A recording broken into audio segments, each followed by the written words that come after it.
Ramdam ang tensyon sa labas ng Supreme Court nitong Miyerkules. One that enlights. Nakatakda na kasing ilabas ang resulta ng mga matagumpay na pumasa sa bar exam. This is Our Lady of Perpetual Help. Sa kanya din ako nagiging devotee ever since I've been graduating from law school all the way up to the bar. Siyempre ninenervyos din, pero okay lang, di kami pala nag-iisa. Hanggang sa sinimulan na ang seremonya. For those whose names will appear on the list today, the court welcomes you into the legal profession with high hopes that you will bear the privilege of this calling with humility, the weight of its responsibility with resolve, and the trust of the public with unwavering integrity. At nang sunod-sunod nang lumabas ang pangalan ng mga nagsipasa,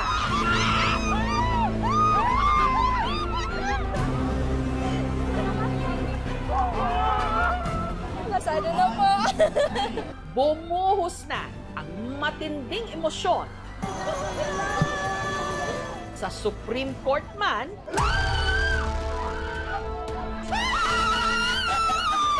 kahit pa sa mga tumutok sa kanilang bahay.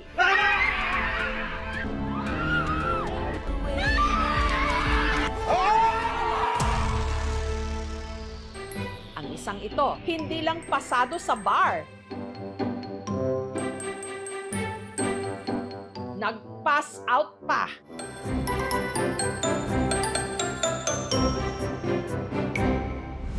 Pero kung meron man daw ipinagmamalaki ang mga tiga Cebu, yan ay ang kababayan nilang hindi lang pumasa, pasok pa sa top 20. For the top 6, From the University of San Jose, Recoletos, Cebu, Ompad Joey Loyloy.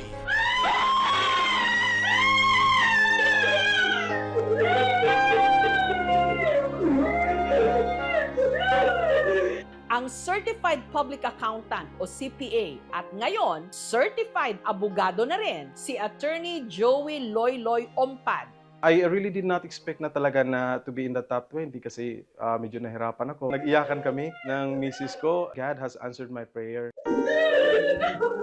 Ang emosyon ni Joey bumuhos lalo't hindi naging madali ang kanyang paglalakbay.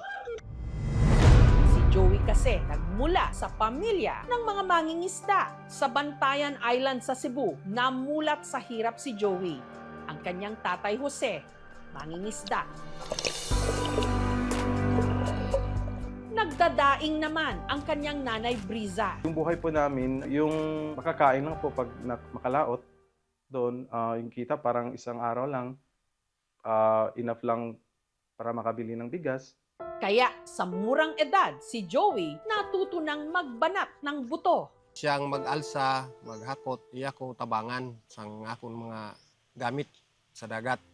So palaot na kami ng 5 a.m., balik kami mga 7 a.m. Tapos prepare na ako for the school. Mga 7 to hanggang hapon, nasa eskwelahan ako. Some of my classmates are well off. Minsan nainggit ako, they have enough time po to play.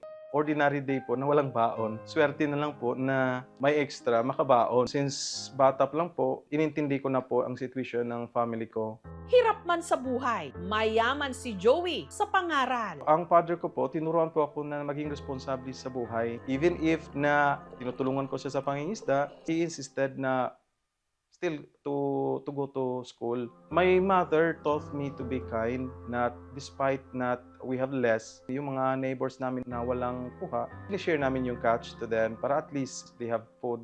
Sa kabila ng mga pagsubok, si Joey nakapagtapos with flying colors. Elementary niya, tapuan siya. Antod siya na grade 6. Pag kinder, 6 pa lang ang iya edad, gikuha na siya. Ipapasar na siya sa maestra, kaya nga bright man siya.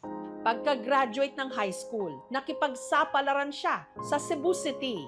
Nung time po na naghanap ako ng scholarship, pumasok po ako as a bagger in one of a department store here in Cebu City. 500 ang iya allowance na tag 1 week. Madto magkuangad ako sila magtigom para usa ka kuan, para usa ka semana ba niya ba. Ang exam na gani na panahon nga makuan ma'am, maghangin wa kami sing ikabaya dito sa kuan. Nano ang buhaton namon ma'am, manguhay manok ang amay, kag ibaligya dito sa Bantayan, makabayad na kami sa iya tuition dito sa Cebu. Ang mga paghihirap ni Joey, unti-unti raw nagbunga. Taong 2008, nagtapos siya sa kursong accountancy. After I graduated from college, parang yung tadhana, the stars are aligning. God provided me the path where I can work. One of the companies na pinasukan ko, yun po yung nagpadala sa akin doon sa Malaysia to work, to immerse there for 1 year. Pero hindi raw dito natapos ang kanyang pangarap. Ang nasa puso raw kasi niya, maging abogado. Unang naisip ko yung tatay ko, tulungan ko siya for whatever legal issues na kailangan ko. At saka yung mga kapitbahay namin, yung mga people in the community in Bantayan Island, matulungan ko sila for whatever legal challenges they have. Pero ang planong maging abogado, bahagyang naun siya nang si Joey nagkapamilya. Si Mrs. na-meet ko siya sa work in 2009. Office meet kami sa one of the BPO companies here in Cebu City. Then, after 2 years, we decided to get married in 2013. 3 na pong anak ko. Sa sariling pagsisikap, ang anak ng isla o masenso sa buhay. We constructed our own family house with my wife. Bumili kami ng sasakyan, bumili kami ng lupa ng farm lot. Unfortunately, nangyari yung Yolanda. So in 2013, yung bahay namin dun sa isla, tinangay ng alon. Nakaipon ako, inahon ko yung parents ko from the island, binilhan ko sila ng lupa dun sa mainland ng Bantayan at pinatayuan ko sila ng bahay. The houses we have there is where they are staying now. Dinala ko po yung lahat ng family ko. Even some of my neighbors, relatives ko na yung kapatid ng parents ko. Parang extended yung bahay namin doon. Open sila sa mga mangingisda doon. Nalipay kami sa amon anak nga wa kami ganingan niya pasagdi. Dayak sa kalipay. Nga nakaanak sa himbuutan. Salamat sa Ginoo. Sobra. Nagitagaan kami ng anak nga buutan.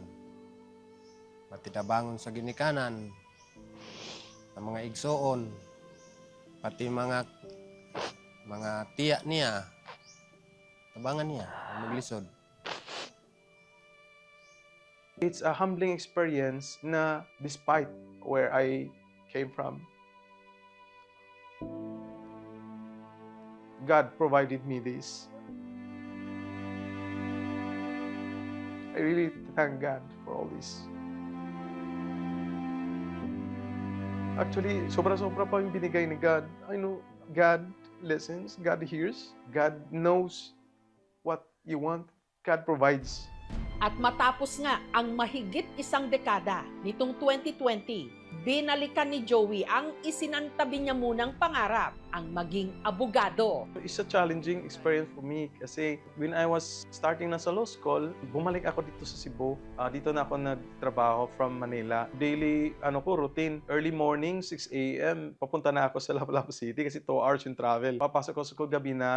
Pero muli siyang sinubok ng tadhana. Taong 2024, ang si Joey nawalan ng trabaho. Iniisip ko, hindi na lang siguro mag-proceed sa law. I talked to my wife, ilang months na lang?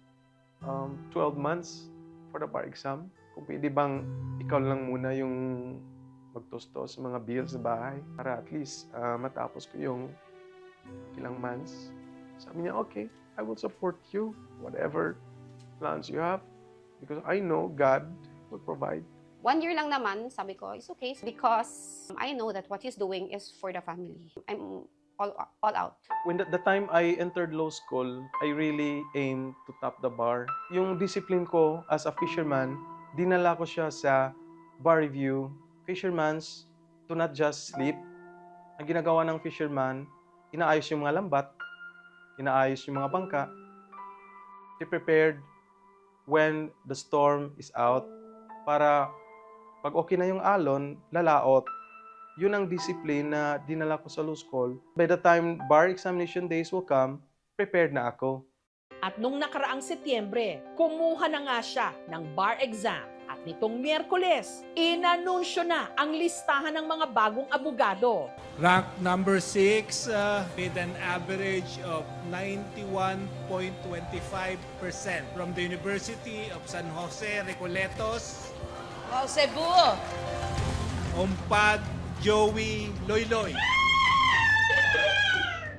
Ang dati batang mangingisda at anak din ng mangingisda, top 6. Sobra-sobra yung binigay ni Lord sa akin bilang one of the passer but also one of the top notcher. Mula Bantayan Island, lumuwas pa Cebu ang mga magulang ni Joey para personal na batiin ang kanilang anak na bagong abogado. Congrats!